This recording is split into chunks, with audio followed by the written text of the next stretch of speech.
Hello, everyone. Welcome to Real Mob Stories with James Proctor. I'm here with my friend Lee Cole. How are you doing today, Lee? Good, good. I'm glad that you asked me to come in and help you with this one. Anytime I can help you with Sammy Gravano, I'm more than happy. Yeah, I think this is going to be an interesting show. There's been a lot of that's been going on since Mikey Scars and RJ did a show a few days ago where they went pretty hard after Sammy Gravano, and that was again in response to a lot of the nonsense that Sammy says during his lives. Yeah, so what I'm understanding is I seen a couple segments on it. I seen Angel Gotti did one, and I seen that, and I watched the video that Mikey did, Yeah. and I find it quite fascinating. Is that this man is still talking a bunch of crap, but Mikey said something that really made a lot of sense. Mikey said that without John Gotti, who is Sammy Gravano? Does he even exist? Or he's just a dead mobster laying somewhere in the street? Yeah, I mean that. I think that's a great point because when we just looking back at history, where was Sammy Gravano before John Gotti got in? Sammy was made. Obviously, he wasn't even a capo. He had his own little crew, and they were a competent crew. That part was true, and this was before Sammy started, killing all of his people. He'd killed a couple by then, but what we're seeing is that Sammy Gravano got where he is because John Gotti became the boss. And when you think about that, if he does not become part of Gotti's crew, he's most likely going to be killed. He had a lot of enemies in the street, and he Yeah, made himself more powerful than ever when he hooked up with John Gotti. yeah, Because he then did. he went after De Bono. He killed De Bono, and he got that. And when he killed De Bono, he was able to get that union. And then he Yes, killed his own. Then he killed uh, Louis Melito, yeah, a guy that saved his life. And yes, that's one thing that Mikey Scars talked about. The fact that Louis Melito saved his life and Sammy repaid him by killing him.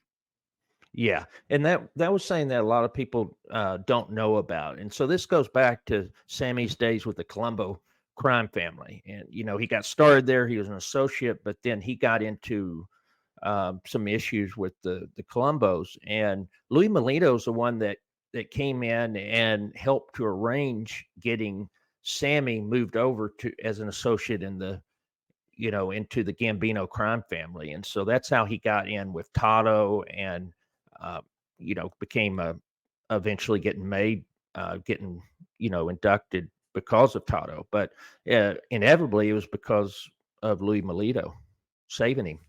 They wanted to And, kill Sammy. and we know what he did. And you know something too, Mikey made a very good points, and we're just gonna. I'm just gonna go over some of these points with you, James. Yeah. He went over. He made some very good points. One, he said that um, Sammy killed these people, his partners.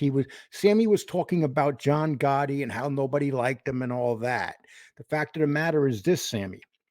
When Sammy Gravano dies and there's a funeral, who will be at your funeral?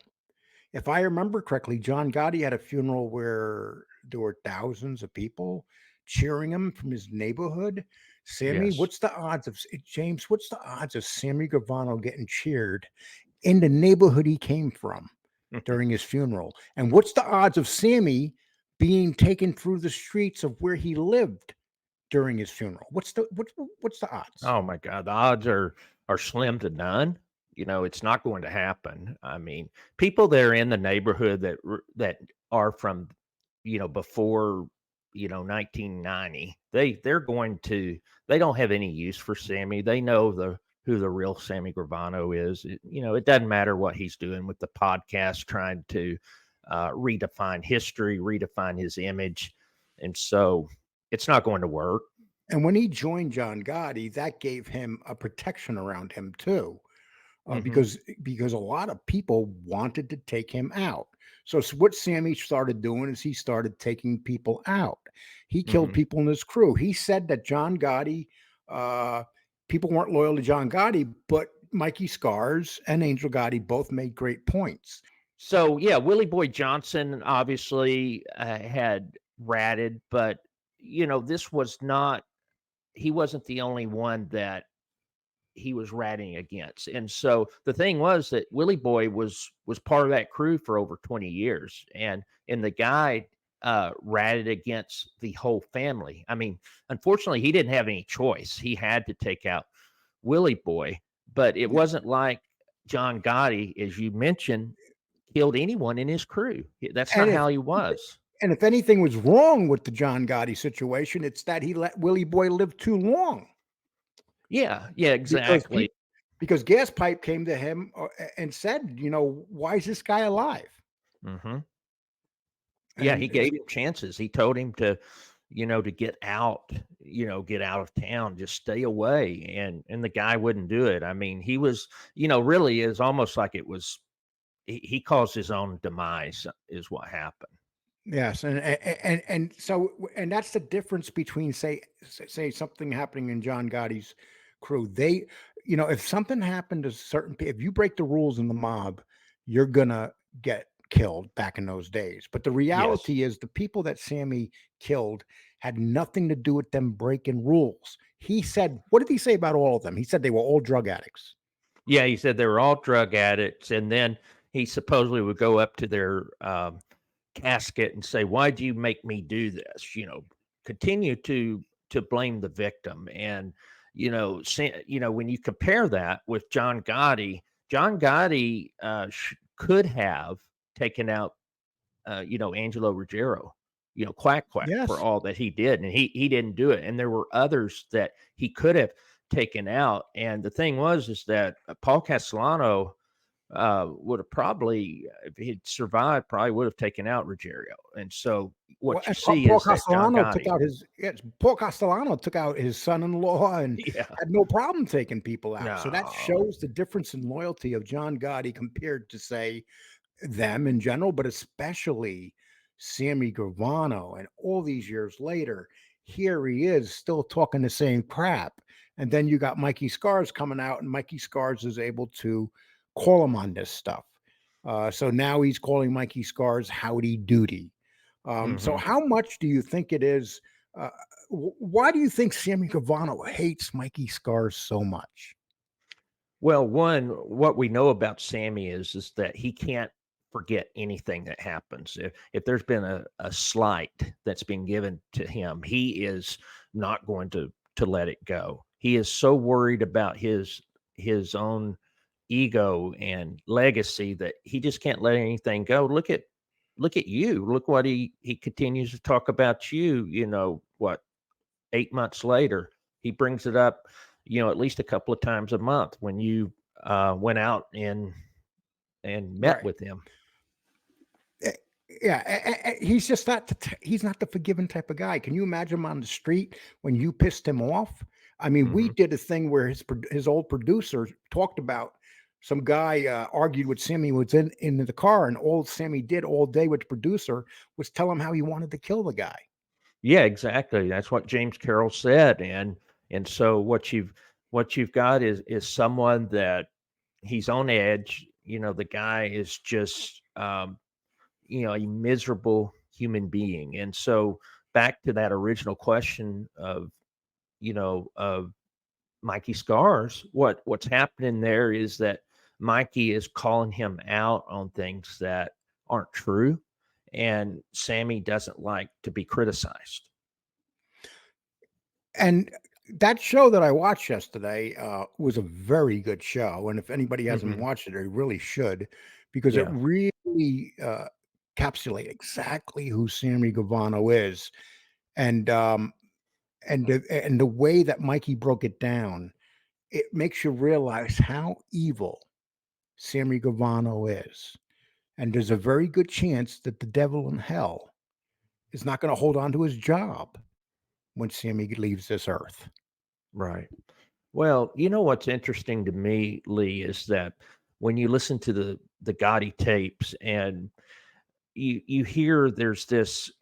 anguish in Gotti's voice as he's talking with Locascio about Sammy Gravano and him taking over these crews and I mean taking over these businesses and the unions and all that. And that was really something that was bothering uh, Gotti because he didn't want to kill him. I could tell from those tapes that that's not what he wanted to do.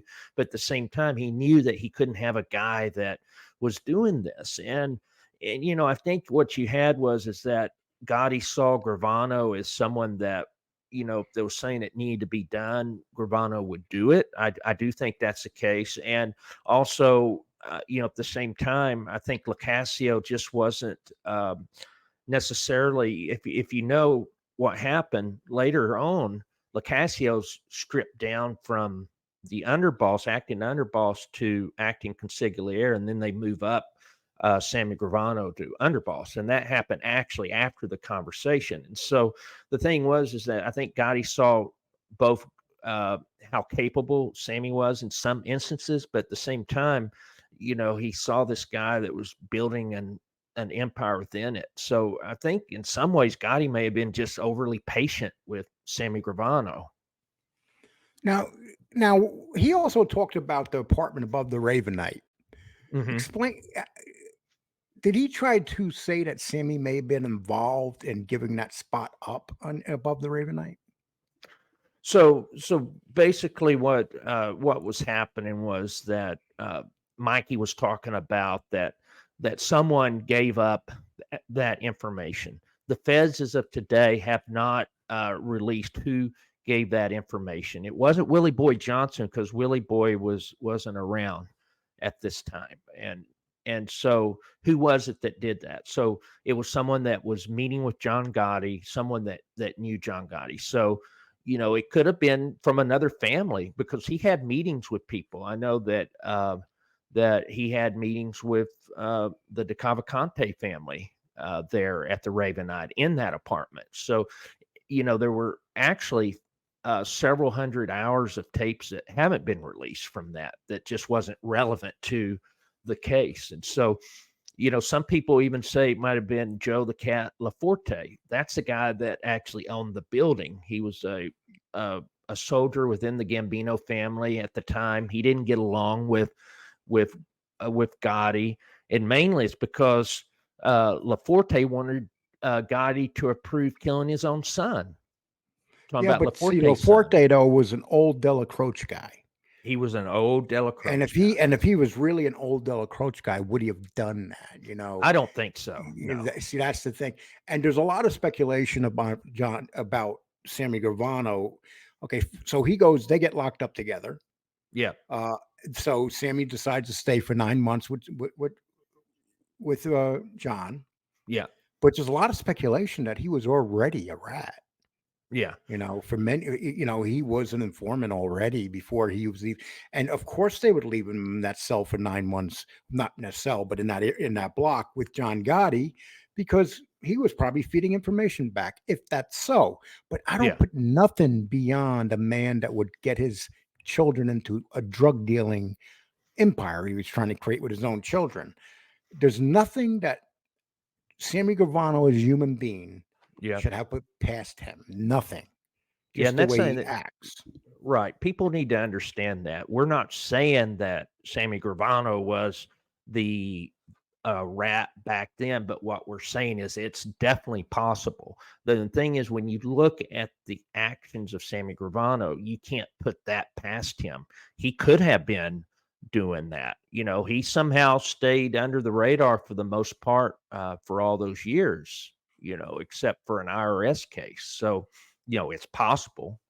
And then he talks about Locascio and Hmm. and and and he talks about how him and Locascio is going to kill John Gotti. But if you listen to when Locascio went to prison, the statement that he made before the judge Hmm. about John Gotti did not sound like a man that was plotting to kill him. No, not at all. And Locascio wasn't really a killer type. He came from the Bronx crew. I mean, he's capable. I mean, he was definitely a tough guy, but the thing was he did love John Gotti. I mean, you could tell that from the tapes. I mean, John Gotti would get irritated with all of them. But the thing is that Lacasio, might have. Of course, there's frustration, but him getting killed. No, I don't think Lacasio really was planning on anything like that. And when they talk about, and I think that Mikey Scars made a good point here, and I'm just going to put what I think about this. He Okay. said that he said that he respected and loved Gravano when he was on the street. Hmm. But here's the thing: Gravano was the underboss. The boss has to be loved and feared.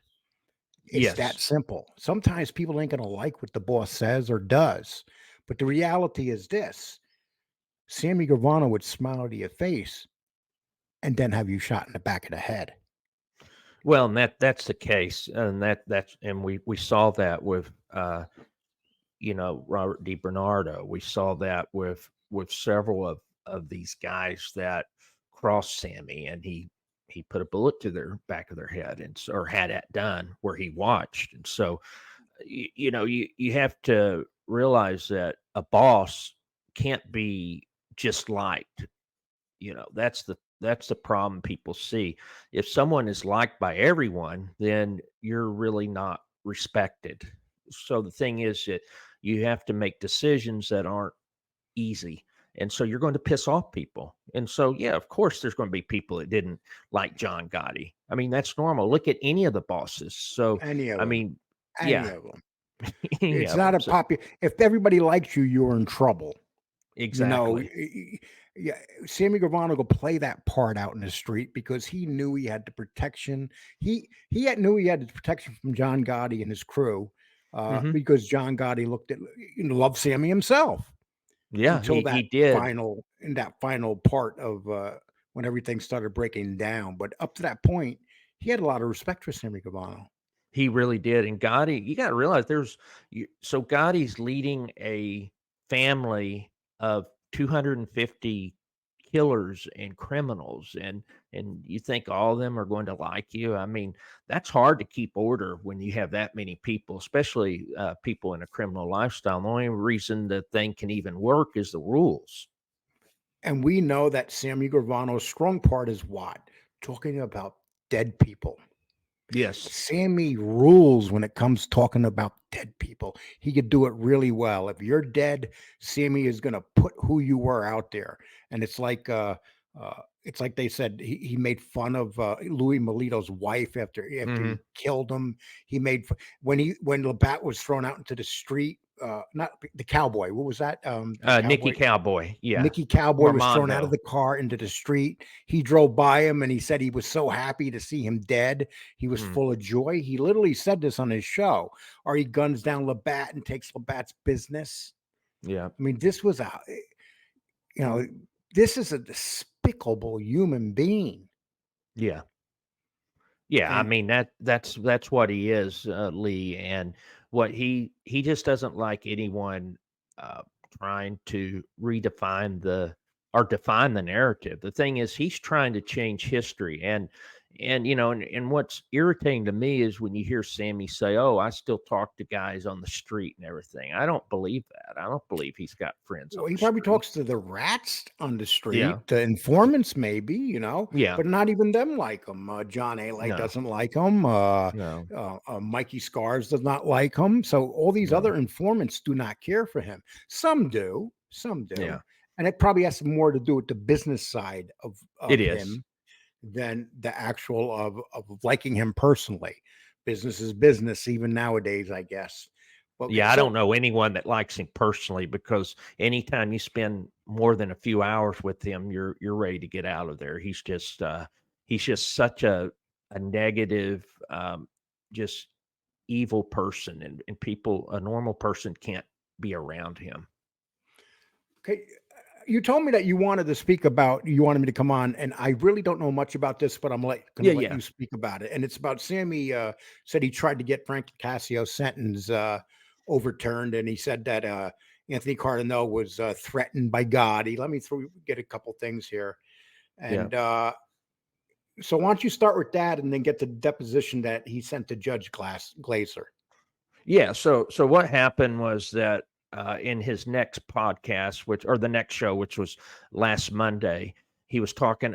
Sammy Gravano was talking about how he had helped to try to get Frank LoCasio's sentence overturned. As you know, LoCasio was sentenced to life in prison along with John Gotti. Sammy Gravano couldn't deal with the idea of spending life in prison, so he became a rat.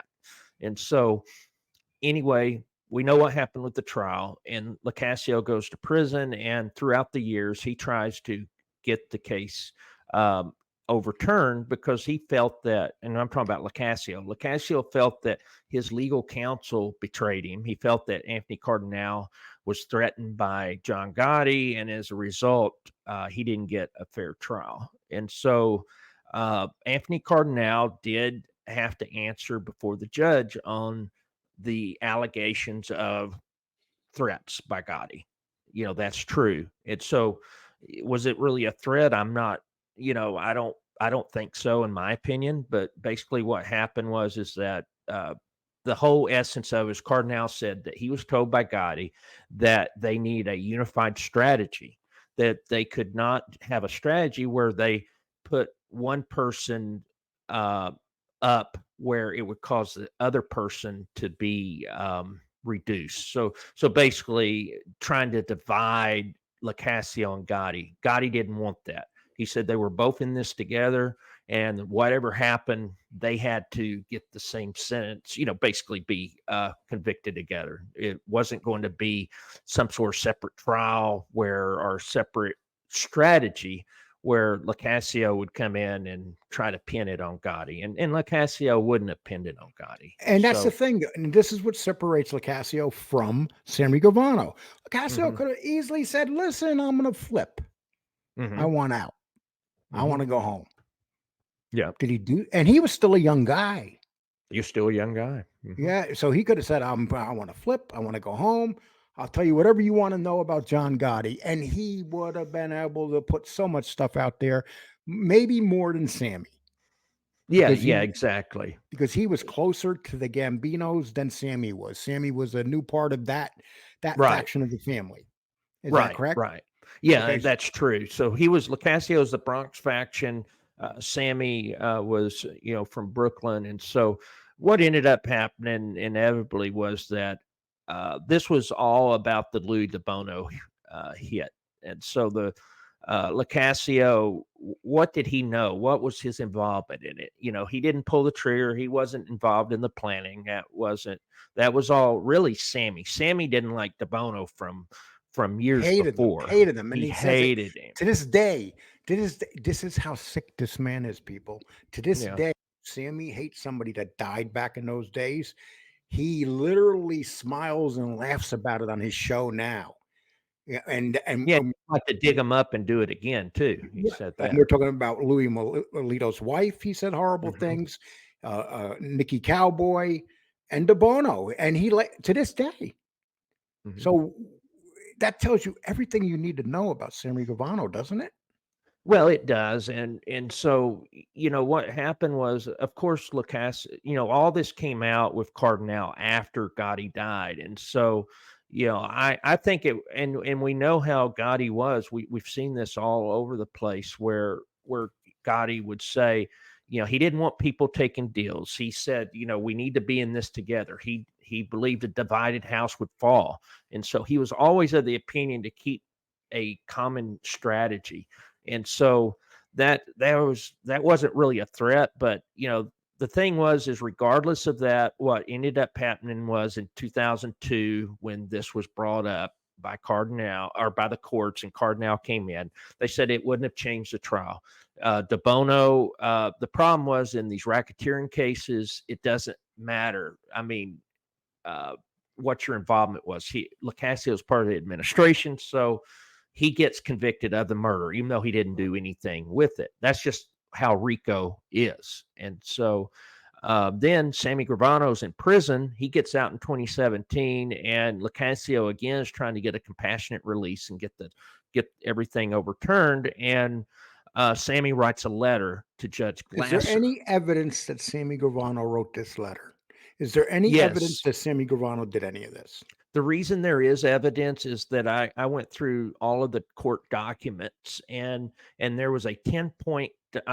So it wasn't Sammy that wrote it; it was Sammy's attorney who wrote it because they were using the term Louis de Bono, and it was always Louis de Bono. So there was an attorney that Sammy Of did course, it talk was an to in a attorney because statement. if they sent in a letter from Sammy, it would have been written in crayon. Right, and but what the problem was is that even the courts, this is what's funny about it. The courts were shaking their head. They were scratching their head. They want to know, why is Sammy Gravano, when he testified against Locascio and Gotti, why is he now 20 years later trying to help this guy out? And their questions was, is he trying to redefine his legacy? Why is he trying to, is he doing this because he's a rat and he wants to people to think that he's not? And so the courts were actually having those questions about, why would Sammy write this letter? Why would this letter be sent? Because they didn't feel that it was out of the kindness of his heart. They felt that he had other motives. Yeah, see, I think it's because he's a psychopath. I Yeah. think that he writes these things because he really thinks that he never ratted. Hmm. He thinks everybody was wrong and made him rat. Right. He's refusing to take any responsibility for any of his actions in life, anything. He doesn't take responsibility for getting his kids into drug dealing. He doesn't take any responsibilities for killing part of his crew or his friends or people Right. close to them. This is a man that has to be a psychopath. Yeah. Well, that's exactly what it is, and the courts denied it, and the reason for it is that even if there was a threat, would that have changed the outcome of the jury finding Locascio and Gotti guilty? And according to Judge Glasser, it wouldn't have changed anything because the tapes is what did that's what did Gotti and Locascio in, and it was, and in some ways it's Gravano. Gravano's the one that wanted this guy De Bono killed, and they were discussing it. And the thing is, unfortunately, what Gotti said was the reason De Bono was killed was that he didn't come in. If you remember, De Bono was scared to death of Sammy Gravano, He and knew what was Gotti, going on. he knew what was going on. Yeah, he was scared of him because he knew that Sammy was out to kill him. Yeah, And that's a scary. Can you imagine that feeling? Because he knew that Sammy had a reputation of killing people. yeah, because this was one of the last killings of that Sammy was involved in. So he already knew about DB. He already knew about all these people that were so-called friends of Sammy that he took out. So of course he knew that he was on the chopping block. And one other thing I'd like to talk about before you cut this off, James, Yeah. is I think that the thing that makes you understand the most exactly where Mikey Scars was coming from and why Mikey Scars is right is Hmm. because he actually talks about Sammy Gravano and his loyalty to his friends more than anything. And these Yes. are longtime friends Yes. that people say, oh, in the mob, friends have to go kill friends. Sammy didn't have to kill these guys.